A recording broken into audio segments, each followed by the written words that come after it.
Hello. Hey, hey. Hello, hello. All right, I'm just gonna fix my view over here. We're definitely live. All right. All right, so I'm gonna close this out so that I don't mess up anything. All right. So hi everybody. Hello, hello. Can I get a five and make sure our sound and visual is coming through? Okay. Let me get a 5 out of 5. In the chat, pretty please. All right. Well, maybe they'll get around to it at some point. Hi, Josh. What's up, Jenny? Oh, so good to see you, dude. Thanks for having Um, me. Absolutely. It's my total pleasure. You guys, this is Josh Lake. Thank you. Thanks, guys. We got a 5-5. Okay. So we are all good to go. We already have 67 people in the chat. That's really exciting. This was my one of the first few times I've experimented with scheduling a live stream. That seems to work pretty well. So ladies and gentlemen, let me introduce to you Josh Lake here. Josh and I met a few years ago, all as a result of my working with Bix Weir and the Road to Ruta. Him and his girlfriend, who happens to be Bix Weir's stepdaughter. We're all one big happy family here. That's We right. all just, we all just kind of intermeshed over the course of the past few years working with precious metals, learning about the new financial system versus the old one. And, Josh is an example of a person that just within the last few years has really found his place and his voice in what we call the freedom spaces. And, these are all these more, they're forward thinking. They're all about moving away from old systems of academia, medicine, money. That's like a huge thing. And so Josh has just been a real forward thinker.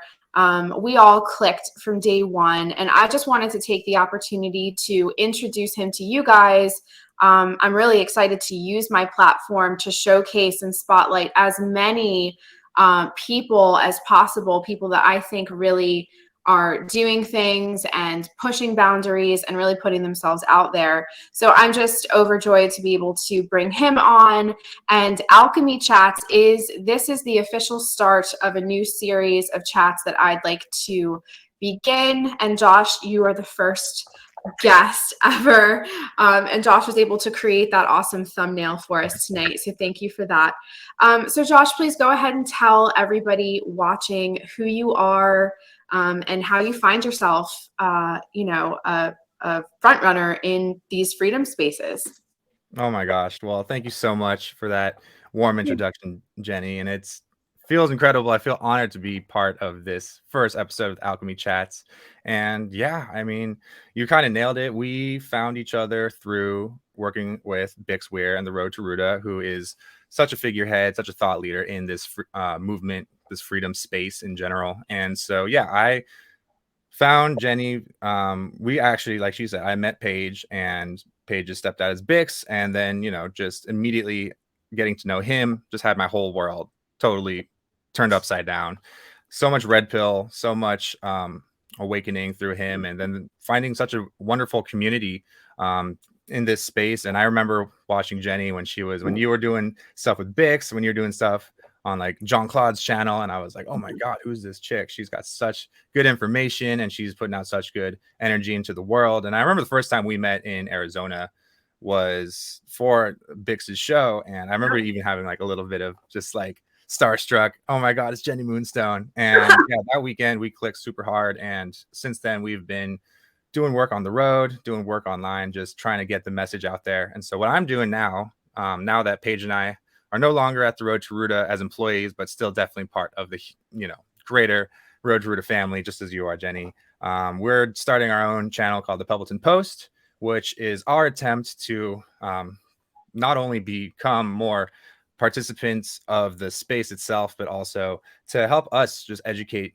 and learn more and more, because once you start to go down the rabbit hole, you realize it's deep and there's so much more you can learn. And so this channel is our opportunity to continue to educate ourselves by having conversations with people who are experts and enthusiasts in the field, just like you, and also an opportunity for us to share the knowledge, share the truth, spread the light out there into the world, because that's what we need right now. That's what the world needs. And so this is just us trying to get our feet wet. And so check us out, Pebbleton Post. We have Patreon, we have a YouTube, we have a website. And so really stoked to be here, Jenny. Really appreciate it. Oh, this is a really great day to do it. We had actually agreed to do this yesterday, but I had a mini crisis of major proportions in my world come up, and Josh was cool enough to reschedule this, and it really just kind of worked out quite perfectly, because today is this sort of big shift of Pluto into Aquarius, and so it just makes sense. And I just wanted to describe for everybody, when we all get together, the Road to Ruta family, we deal a lot with other folks in this space, like Coin Lisa, we've got so many people. There's so many people that come together when we do, whether it's going on tour or just going to meetups and things similar to that. There's such an energy that is created by everybody when we all get together.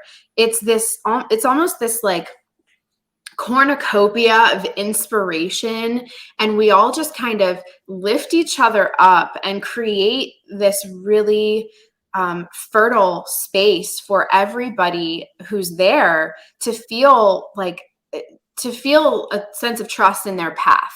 And it's scary, because in 2023 we're up against all kinds of oppressive forces that are really trying to interfere with our discovery of our sovereignty, not just our legal sovereignty, but our spiritual sovereignty as well. And I just would like to take the opportunity to encourage people to really go out and meet people that you've connected with online in these spaces, whether it be, these sort of patriot groups or freedom groups. It really doesn't matter, but use these networks, use the power that people have in numbers when we get together and we kind of just create something in and of itself. And then after everybody goes home, it's like we consistently, I mean, I'm just speaking for myself, but I'll go back in time and try to pull that same excitement and sense of community and fun and love. And I'll just try to focus that into my everyday life and try to remember how good it felt to be around tribe. And that's just something we reach for. We're just oh, I can't wait for the next time we all get together and create some awesome stuff. And it is something I'd like to create. I'm definitely, that's a seed that's been planted. I want everybody to get together, no speakers and presentations and, everybody, I'm so sick of that. I just want everybody to get together and talk with each other and plan and strategize and network. So I just want to put that out there. No, I fully support that, because you're right. When we get together, when we have that collective energy and we can share ideas and we can share thoughts, that's the alchemy that we're talking about. That's taking all that pressure from the outside world and bringing it into our scope and changing it from fear and uncertainty and doubt into hope and excitement that we can do this, and that's really emphasized by what today is in terms of the Pluto ingress, because and I'm sure you have a lot more you could speak to this, but I know that we're moving from Capricorn into Aquarius, and I know that just generally speaking, Capricorn has a lot more to do with the structure, the discipline, the authority, and we've been in this Pluto phase since 2008. And if you think about what happened in 2008, with all the craziness that went on in the economic system, there has been a lot of authoritarian and structure and disciplined energy throughout. And now today, moving into Aquarius, which is much more, innovative, it's idealism, it's freedom and individuality. We're moving into that, and that I can feel it. I can feel it in the air. I can feel it when we get together in person. I can feel it when we get together online here. I can see it in the chat room right now. And so I'm just so excited to be part of this wave and really trying to make a difference, not just in connecting with people, but just putting it out there, just thinking about it, acting on it. I think that's what's going to be necessary for all of us to move forward together and really topple over the tower that we've been under for so long. So anyway, No, I it's think it's the awesome. epitome of today. So yeah, and I just did a show with Bix Weir earlier today for his Patreon. So many Patreons. There's so much content, you guys. We're just like up to our eyes in content.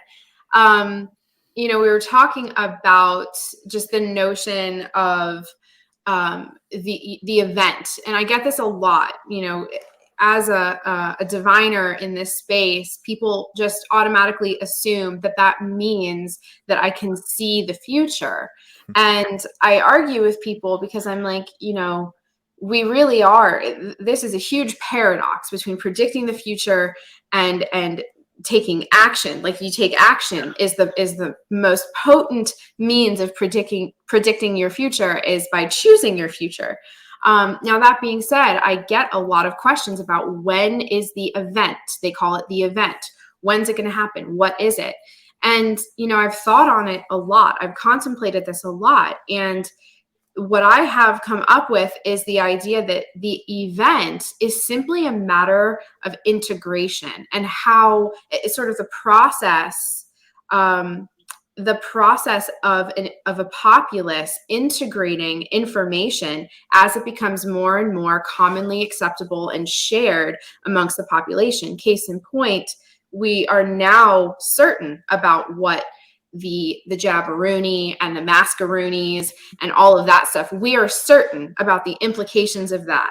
A few years ago, we were not. And so just within the span of 2 years, that is the event that everybody is very concerned about and wondering when, where, why, how it's going to happen. The event is simply a matter of integration. When a populace or an ecosystem, in this case, a human ecosystem, has integrated new information and has generated a new result, and they have adapted alongside that information. And so when we all get together, you know, and this is why I encourage people, go out and meet your online friends.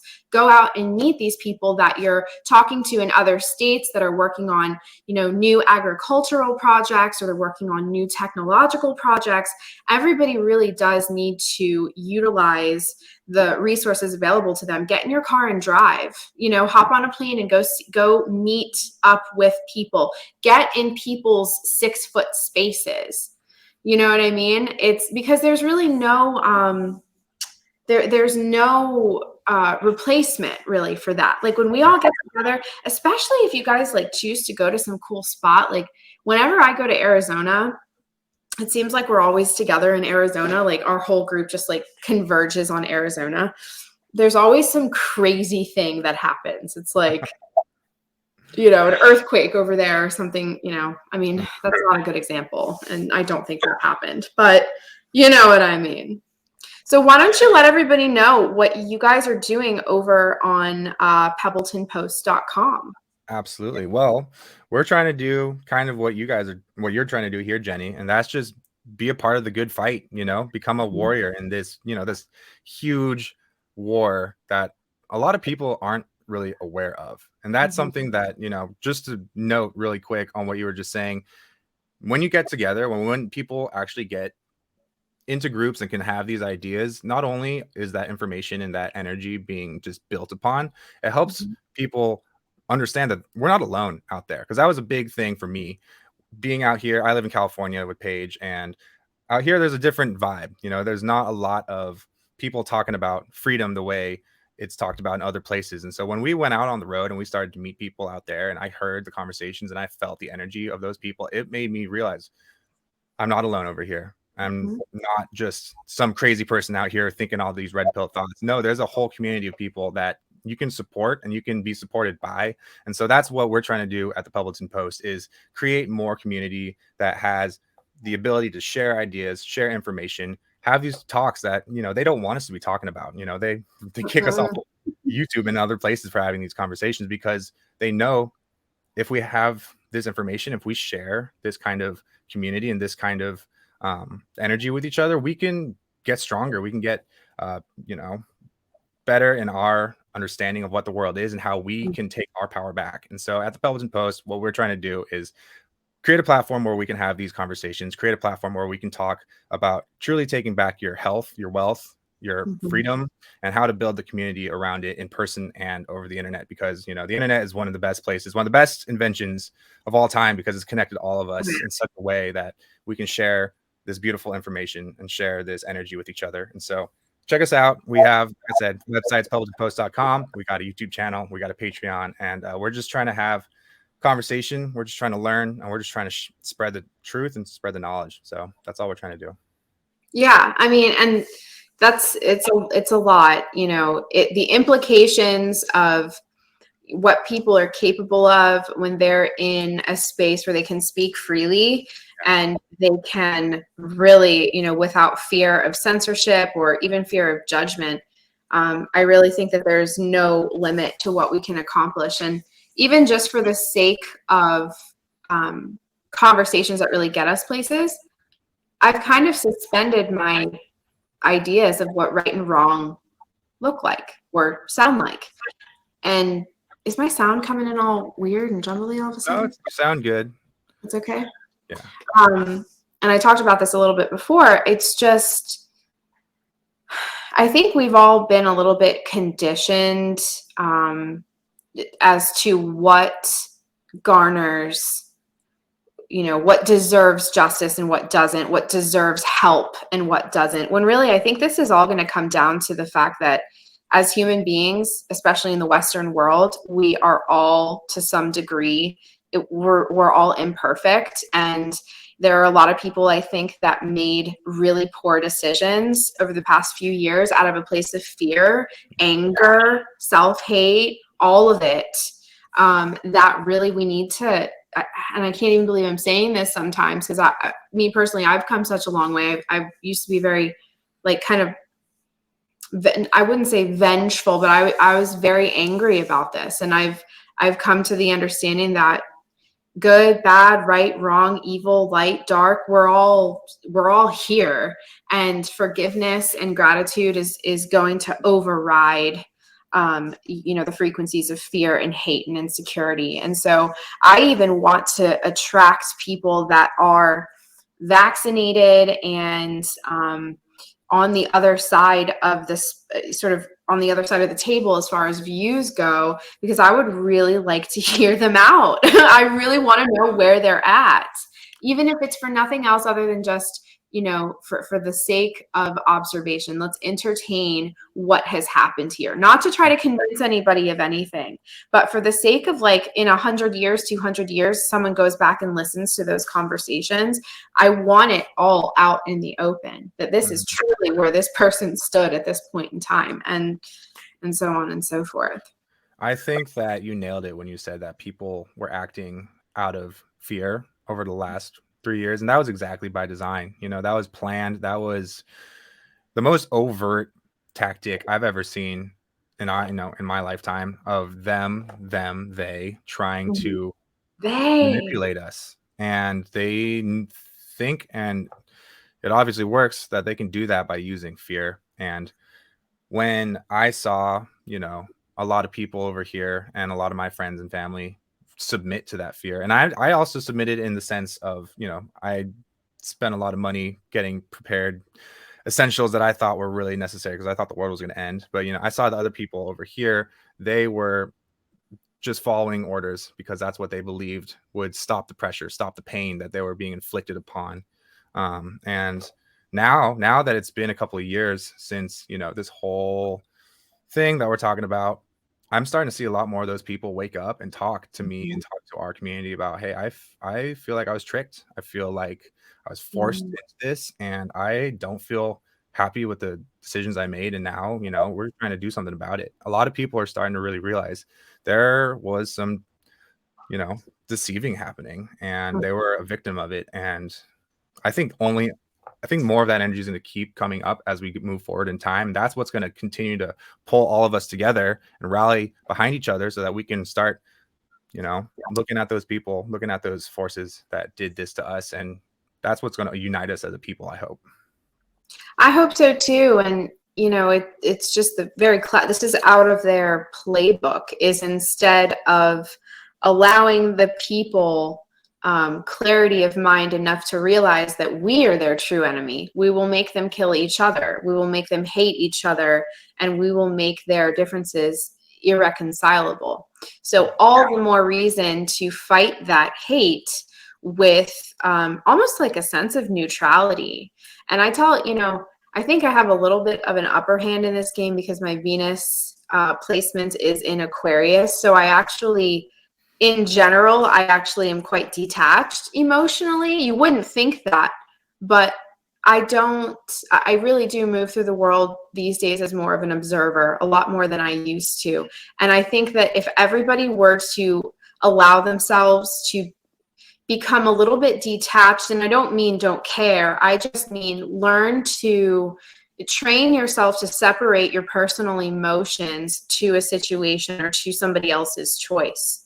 And I really think what that does is that usurps our power back from these factions that their whole MO is to weaponize human emotion and to utilize it to self-destruct and to hurt each other, essentially. So I do feel that at this time, to exercise a healthy sense of detachment from what we are going through here, I think that's actually just going to help us remain grounded and navigate this intelligently.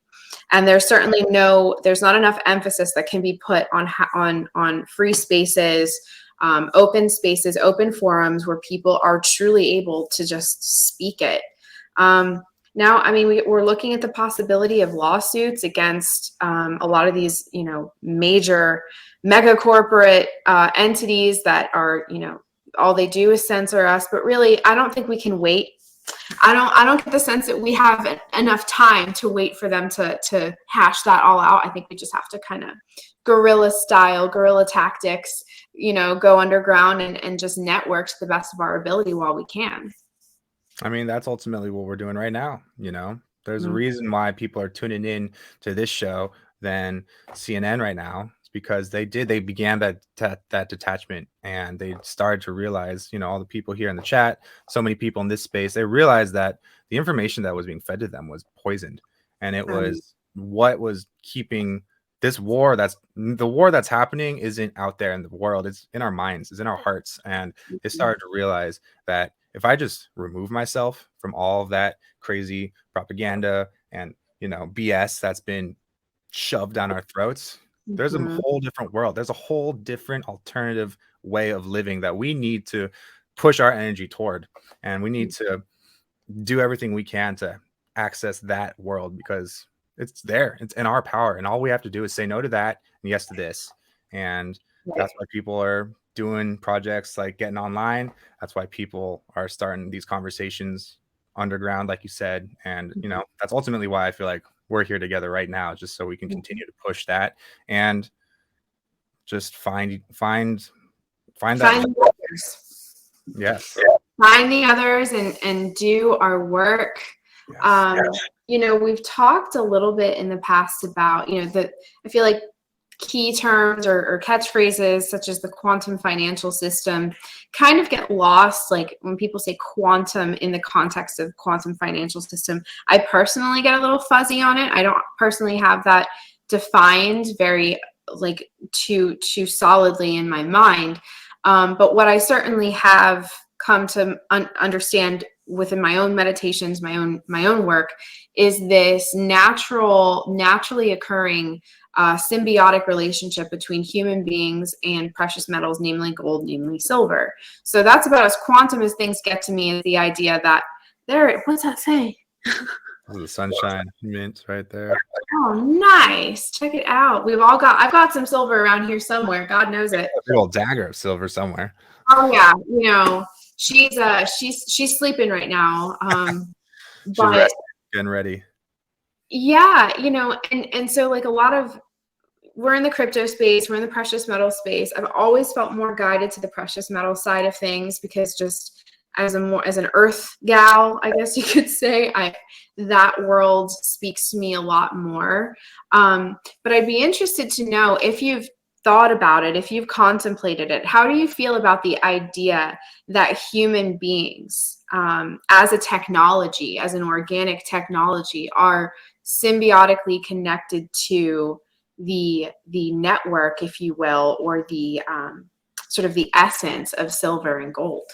Absolutely. I mean, I think we are all of the earth, you know. Everything organic came from the earth, and just like this chunk of metal came out of the ground, at some point we also came from, you know, Mother Terra. And so we, through our consciousness, through just the DNA, through the atoms that we hold, we are absolutely connected. And I know that gets a little bit woo and a little bit out there, but there's no way that everything out here on this planet isn't connected. And so even you, me, a rock, a crystal, an animal, a plant, like even though we have totally different characteristics, I do think that just because of the makeup of what we are and the makeup of this universe, this reality that we're sharing, we absolutely have to be connected at some level. And so the consciousness of silver, I think, is one that we are just tapping into, and it's one that's been suppressed for so long. And I love the work that you and Bix talk about with the Silver Knights and just the rise of silver as, you know, one of our tools in our toolkit. And so, yeah, to answer your question, I really do believe that. How about yourself? Oh, I mean, totes. You know, the Silver Knights, freaking, those guys ambushed me a couple years ago. I was really just kind of in survival mode. You know, I had just gotten out of a marriage. I had to start over completely, and I was just, you know, I was navigating initially from a place of scarcity mindset. And then at that point, you know, things just kind of start to fall apart. And it's a testament to the force of will and the force of your mind when you shift your mentality, you shift your perspective. And it was around the same time that I just completely surrendered and I stopped thinking of all the things that I didn't have. And it was around that time that Bix reached out to me. And within days of connecting with Bix and the Road to Ruta family, all of the hits, all of the information directly from the silver. Oh, look, I'm like, do I have some silver? Yeah, I've got some silver right behind the computer. Right But it was the Silver Knights. For those of you that don't know, the Silver Knights is a collective of energy, of sentient energy, meaning it is intelligent and there's feedback there. So it changes as we change. It mirrors us and vice versa. This is a symbiotic transactional relationship between human beings and silver, where silver and humanity meet and form something in and of itself. That's the power of human thought. That is the absolute magic of human thought coupled with willpower and emotion. And that's the basics of magic, ladies and gentlemen. That is a conversation for another night. But that is Magic 101. And so the Silver Knights are a collectively, a co-created squad or team or sort of sector, if you will, of humanity's desire to take back power using God's money, God's true currency, which is more than just about wealth. Okay, it's not actually about money and wealth. This is about a healthy ecosystem. This is about a world that works, a system in which everything has its place, everything operates within the accordance of law and order. Natural law, natural order, not man's law, not man's order. And so what these Silver Knights are, they're basically, if you could imagine that silver was to fuse itself with humankind and create a team of silver avengers that are on horseback. And these horses are able to transcend dimensional barriers and operate not just in 3D, through people, through action, through willpower and intention, that's where they volley the accountability and responsibility of action onto humanity. What we do here in the physical, the Silver Knights mirror that and they magnify it. they magnify it, they make it bigger. So it really does come down to us. People are like, are we going to be saved? And it's like, do you want to save yourself?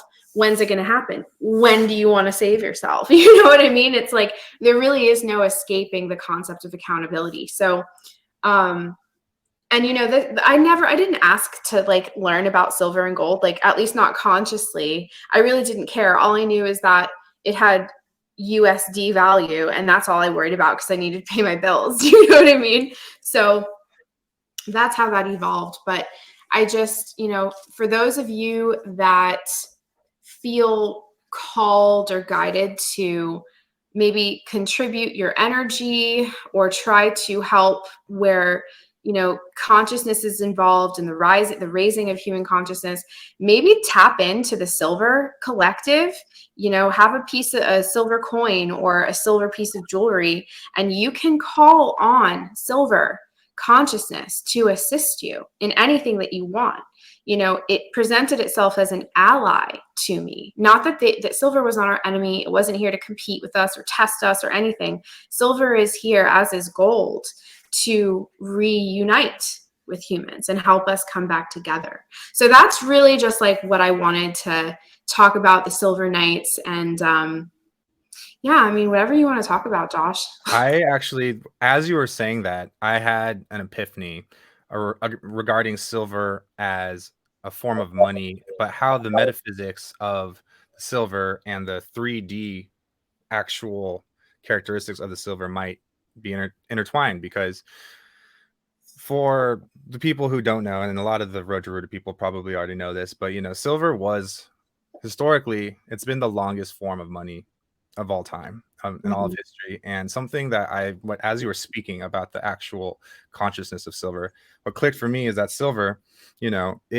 what is money? Money is essentially, really, when it comes down to it, it's a representation of our time and energy. You know, it's energy, just like consciousness. And so when you use silver, which is the best conductor of electricity, the best conductor of energy in the world, there's no other material that can harness energy the way silver can. If you're using that to transact with, if you're using that as your form of money, as your literal currency, like electronic currency, that's how you can connect with a true form of money and a true form of peer-to-peer or person-to-person transaction that's real, that's holds true value, as opposed to these, you know, I don't have a dollar on me, but you know, as opposed to these things that got a $20 somewhere, I'm sure. You know what I mean? Some like just bullshit.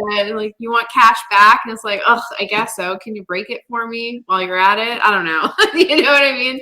Totally. And so that's, I think that silver is we're returning to, I believe, silver being used for industrial uses, because we are, you know, moving into this technological time, but B, as a true form of value, because it is what we put into it, because it holds the energy both physically and symbolically. And so as we move toward that, as we move toward a more righteous path, I think a big part of that is going to be using a correct form of currency. And I think silver is a really good option. Cryptocurrency, there's a whole argument for that, and I'm all about that too. But for now, I resonate with silver because of its earthly properties, because we're, you know, earthlings after all.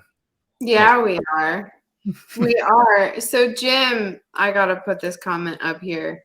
Jenny swapped me a silver coin, a cool Tesla coin. I lost it, but later realized whomever found it needed it more than me. Thanks, universe.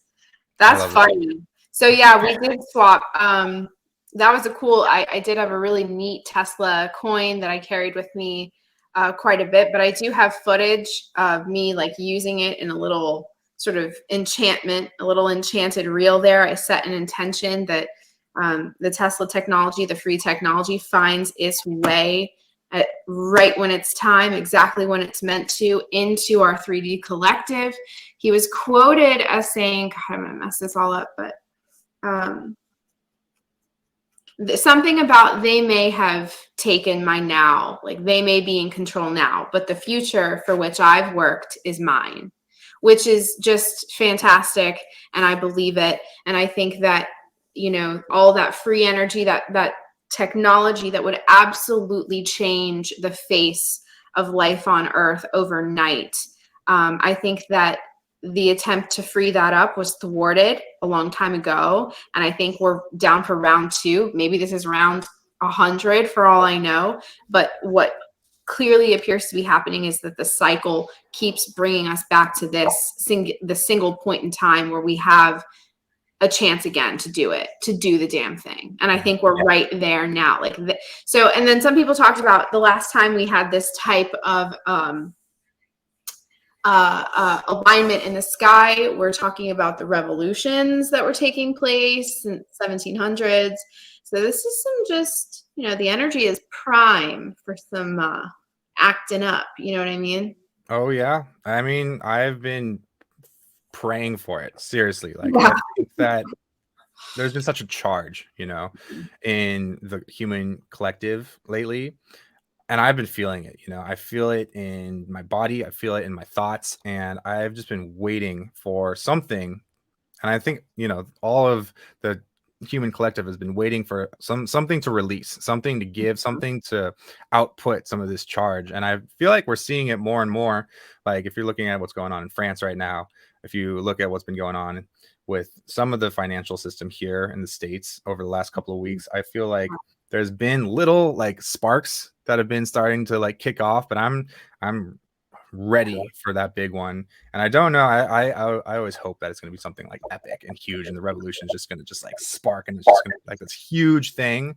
But I'm starting to see now more than ever that it's a slow trickle, and it's just going to be a gradual grind until there's probably going to be bigger, like more explosive fireworks that we're going to see. But you got to just hold that. You got to hold that charge. You got to like learn how to use it for good, learn how to wield it properly. And I'm stoked to see what happens now that we're into Aquarius, because that's all about freedom, baby.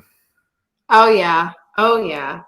I can't help but feel like and I talked to Bix about this earlier, and the cards were showing it. This coming year, I think we're going to see water do things that we're not typically accustomed to seeing water do.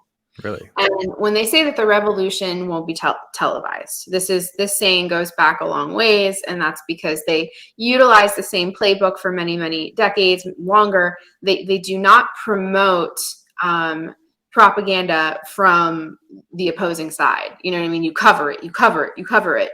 And yes, I did just refer to freedom spaces as propaganda. It's just a different kind of propaganda. It's the truth. But it's classified. We're trying to rally. I mean, I can only speak for myself, but I am definitely trying to rally people. Do you know what I mean? Like, I am definitely trying to incite some movement here. Frick, what was I gonna say? Oh, okay. So the fact that it's not televised, and it's like, it's not, the last thing that anybody needs to expect right now is to turn on the TV or turn on YouTube and to see some official, some suit, some name holder with the nameplate or the shiny name tag. Like, we're waiting for them to tell us something. We're going to be waiting in vain forever, because the things that happen behind the scenes where the cameras are not on, that's where the change is happening. It's with the unseen. It is with the hidden. And then I'm telling you guys, it's just a matter of integration of all of that knowledge. And because we are all connected via telepathic network, it doesn't have to take forever. It really, really doesn't. It's just people are afraid to act, which I understand and I empathize. But I think what's going to have to happen is the pressure is going to have to become so intense that people really feel like they're, it's a do or die situation. I mean, I feel like that kind of pressure, that kind of do or die energy is coming around the corner. And I mean, I'm biased in the sense because I get a lot of my, my ideology around all this through the education I received through the Road to Ruta and Bix. So I really do think that like, oh shit moment is going to be regarding the financial system. And regarding the that's like the root chakra for people, is their money, it's their stability, it's their foundation. When that gets rocked, when that is like totally thrown off, we are gonna have to we're going to feel the pressure, no doubt. And so that's when I think that's when the big fireworks are going to start going off, and we're going to be forced to do something, forced to make a move. And that probably also won't be televised. So we're going to have to get together here on the interwebs and make it happen ourselves. Well, yeah, and really doesn't that just comes down to creating platforms that, however they're designed or however they are created and set up, that they're simply able to stream simply. Oh, theta. Theta streaming technologies. I mean, wow. That's like a conversation for another time, but damn. Yeah. You know what I mean? Like, if ever there was a time that we needed a decentralized broadband, streaming service where people can they can upload whatever the hell it is that they're seeing. Because I'm telling you guys, parallel to the financial system, like immediately parallel to it is water. There's a reason we call them banks and currency. Like, there is a reason that the financial jargon utilizes so much pertaining to water and water systems that move water around. So I really think what's going to happen here, there's going to be so many issues with the water, our drinking water, groundwater. I think we're going to see water moving around in places, popping up in places we didn't expect to see it, and it just behaving in ways that bend us. They bend our paradigm because we're so connected to water that we're connected, we feel it, that you can't avoid it. So it's the kind of thing, it doesn't even have to be televised. Water is the television. All water on earth is all linked together. They're all connected. So what's happening in the water is happening to you, whether you live in a third world country with no signal, no TV, or if you live, in New York City. It's the same thing. Water is the original network, and what it does will absolutely shape us moving forward. So I really think that there's going to be some weird shit going on with water that is absolutely going to coincide to a T, like surgical sort of right there on par with what's going on in the banking field. And I think that's why Q talks about watching the water, because that's the money right there. Well, the person gets very excited on this water talk, but I agree that we're all water. We're all, so much of our physical makeup is water. So much of the environment of Earth is water. So much information is stored in water. I love you see the experiment of someone talking to water nicely, and then someone talking to just cussing and being angry at water, and they freeze both. And the way the water freezes changes the look of it. There's the beautiful crystals in the well, the good energy water, and then there's just awful, scary crystal, ice crystals in the negative water, because it reacts to us. It is a network that is continually flowing with us, and the way that we act and the way that we can push that out through the water, it's going to affect all of us. And I love the analogy you made about the banks and the way that the actual financial system is parallel to water. I hadn't thought about that really in a while. Well, and there's a lot of I don't know how many Christians I have watching me, but I know that there's some, and I know a few people personally that are very well versed with the Bible, and they could break it down better. But apparently Jesus gave a speech on the Sea of Commerce, and that they call it the Sea of Commerce.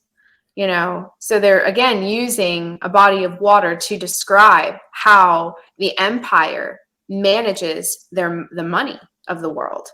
And so it just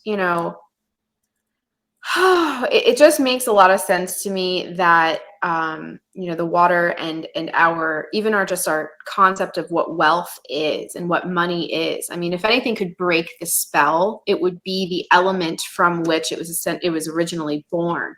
So then that brings us back to Babylonian money magic and before, where the idea of currency was weaponized against the human experiment as a means to control them forever. And so we see in Occult 101, oftentimes it's only the creator. It's only, from the beginning, can you close the whole thing again? You have to go back to the beginning. So I think we could just be at that cycle. If they utilized water, the water's inside of us, or the moon, silver, you know what I mean? Even if they utilized and manipulated those systems, nothing lasts forever. And I think we're bringing it back to basics again. And so I think we're going to see water do some really sketchy stuff, Josh. Sketchy. I'm excited for it. I mean, I've already, seen it in a slight regard here in San Diego. It doesn't rain. Like this Really? is like we get a couple inches of rain a year, and that's like the normal amount of rain because we're in the desert, And this Yeah. since January or since like December through now, we get inches and inches of rain a week. We get more rain in this last couple of months than we've gotten ever, in maybe not ever, but in my entire lifetime of 30 years, I haven't seen this much water come through this point of land before. And that could be just, one of those micro reactions to water starting to have effects, starting to change the way we see things. And I think water is extremely powerful as an element that a lot of people don't think about because they think it as like a soft something that like doesn't have a lot of force. But when you see the power of the ocean, when you see the power of Mother Nature's use of water, it's one of the most incredible things. And if we can we can be inspired by that and take some of that into our own action against these banks that we beat ourselves against, it's going to be powerful. Oh yeah. And that's another thing too. Like I don't, when it comes to destroying the banks and everything, I think that they really are working through their own karmic contracts. And so the average person up against a major bank, there is no contest, and nor should there be. That isn't where your place is. I mean, maybe it is, it depends on the individual, but as a collective, I think people are far more useful and doing more of a service to themselves and to their descendants by creating new systems as opposed to destroying the old ones. So somebody said, don't kill what you hate, save what you love. And that changed me because I was so hell-bent, Josh, I was so hell-bent after we found out what they were doing to the kids. I lost my mind and I was like, just kill them all. You know what I mean? Just kill them all. Just, like, let's just rain down fire and brimstone and if everybody dies, everybody dies. You know what I mean? And it was all about just, and then a few years went by. The election was stolen. We all dove into a period of uncertainty and darkness, and we realized that, holy crap, like destruction isn't enough. It's easy to just destroy and make a huge mess of everything. What we need to do is save that which we value and love and cherish, protect it, and build something new, because just the nature of the old systems are self-isolating, self-alienating, self-destructive. They will manage themselves in time. They'll sort themselves out. But for the rest of us, all we have to do truly is say no. But we have to say no en masse, and we have to say no definitively. We can't just be lukewarm about it, right? So, and we gotta build that world that we want. We got to build the thing that is going to conserve the things we love and that we want to continue into the future. And the way I see that, if we're talking about the financial system, I see that through cryptocurrency so incredibly well. Like there's power to where you store your wealth because it's a vote. You vote with your dollars, you vote with the things that you transact with. And if you continue to live in this one system, that system is going to control you, especially since that's how the fiat system that we are currently under was designed. But instead of trying to just destroy that and have that be burned to the ground, an even more powerful way, an even more productive way to transfer your energy is just to create that new thing that is going to be where wealth is stored. That's going to be where our system of interacting and transacting with each other is going to live. And I see that so well through Bitcoin, through Litecoin, through so many of the cryptocurrencies. And sure, there are, people that have been bad actors that have invaded.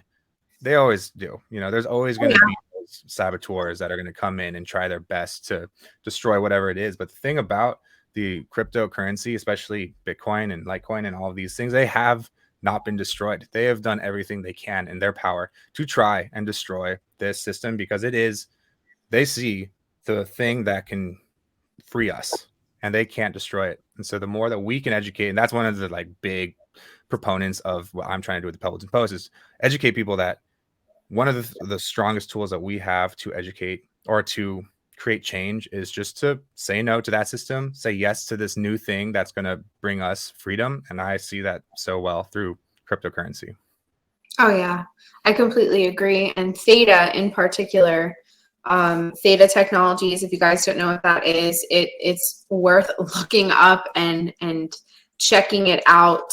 I actually, there is something, what I do want to do here, because we're at about where I'm like, we'll just do 25 minutes on YouTube and we'll bring everybody over to Patreon. But this happens every time where we just kind of really get into something and the whole thing flows. Yeah. But I just wanted to, I don't know if I'm going to be able to find it, but someone posted a really awesome it was like a poem, but like a freestyle poem, and it was it was quoted by the Illuminati. Who even knows where the quote came from, right? But it was something to the effect of, the cabal, these controllers, they show us, they present us the system as they want us to see it.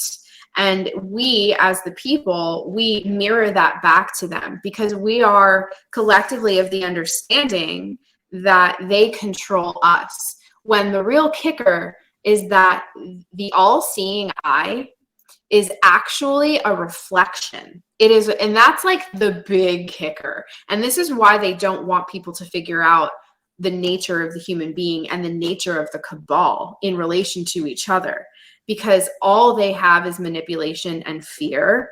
And they're hoping, begging, praying that we continue to reflect their version of events and their version of reality back to them. But the moment that we integrate, that's the event that everybody's talking about. The moment that we integrate the truth, what we mirror back to them, the Illuminati, the all-seeing eye, literally has no sentience, no intelligence. It is a machine. It is a mechanism designed to mirror back to the matrix what the batteries of the matrix are creating. So they're just like, oh God, I hope that this, our programming works, because as soon as all of these little, cogs in the machine figure out have this real vision, they're going to reflect something to us that we have no choice but to reflect back to them.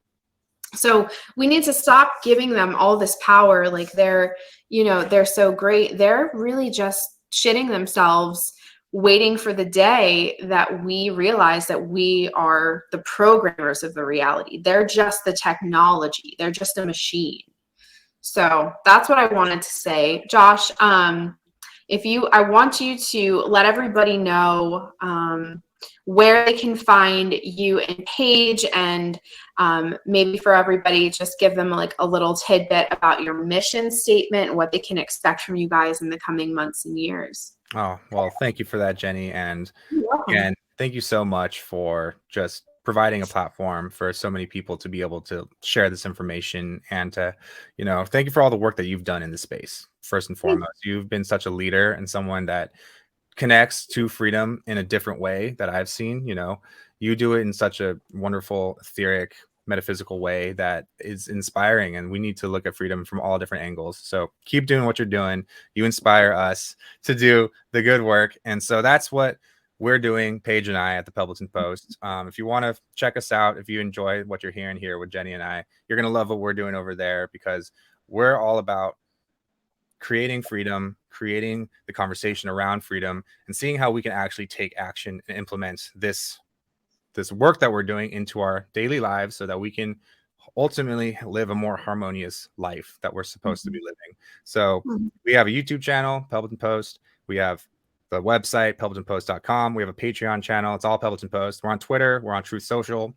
And what we're trying to do is just bring in all kinds of different thought leaders from all over the world and just have discussions where we can learn from each other, specifically about taking control, taking back our power in our health, in our wealth, and our personal empowerment, which is, a lot of different things. And we really like to lean into the woo in that area. Oh yeah, we do. We love the woo, don't we? The woo is one of the overarching themes in all of the Yeah. stuff that we do. And then really the one that we're trying to hone in on the most is community building, because we believe that our network is ultimately our most powerful asset. And our health is, I mean, our health is the most powerful asset in the sense that if we don't have our health, we can't do anything. We're powerless. And if we have a community of people around us and we understand how to generate true wealth and we understand how to share information, that's our best shot at really making a dent in this crazy machine that we're facing against. But I have so much faith, I have so much hope, and it's all part of the plan. We're already winning, we just don't know it yet. And so trying to get people on board is our mission. And I would love to have you, Jenny, join us on the Pebbleton Post as well, because I know that we have a lot of overlap in the people that we talk to, but I think that you could bring such a great amount of information and knowledge to the people that we're trying to wake up, because a lot of our audience are the people that are still just beginning their awakening process. So Yeah. that's where you can find us. Awesome. And they need help, you know, the newbies coming into it, the folks that are on the fence, the folks that are really starting to show you know, promise, and they're asking questions. Let's be kind to these people. Yes. Let's be patient with these people, hold space with them. They are our friends, our families, our brothers, our sisters. They are our countrymen. They are our future. You know, their children will live and work alongside our children. We have to mend these fences now. And do the hard thing now, which does have a lot to do with like being patient and not screaming at someone. You know what I mean? Even though we want to, this is all a call to love. Ultimately, this is all a call to love. And Josh, thank you again so much for being here. This was wonderful. And thanks again for that really awesome thumbnail. I'll be using that, you guys, for all of my upcoming chats where I bring somebody on and we do something similar to this. Now, everybody, if you are interested in hearing the second part of this conversation, we might pull some cards. We might talk about, we really don't know what's going to happen. We don't know. But if you are interested in exploring the unknown and delving into some topics that we're not allowed to talk about on YouTube, come on over to Patreon. We're going to get started there in about 5 minutes or so. And to subscribe to Josh and Paige's Patreon, I provided that link in the description. Go ahead and subscribe to their YouTube channel as well and check out the website. And 120 people in the chat. Thank you guys so much for supporting me in my endeavors and my creative pursuits. This is my passion. And y'all get used to me, okay? You're going to be seeing a lot more of this space. See y'all later. All right. Was that fun?